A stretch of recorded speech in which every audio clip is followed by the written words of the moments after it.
আজ চলে গেছিলাম মিস্টার মজুমদারের বন্ধুর রিসেপশন পার্টিতে।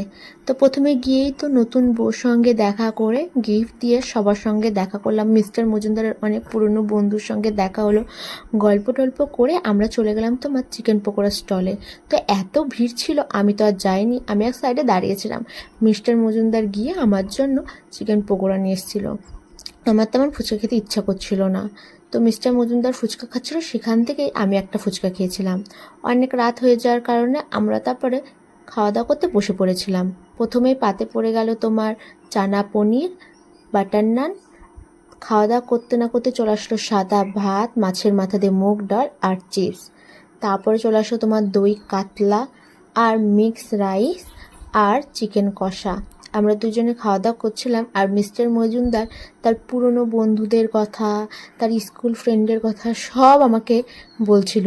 আমি খাওয়া দাওয়া করছি আর গল্পগুলো শুনছি, আর আমার বান্ধবীদের কথা আমার খুব মনে পড়ছিল। তারপরে চাটনি, পাঁপড় আর লট চমচম আর আইসক্রিম নিয়ে বাড়ির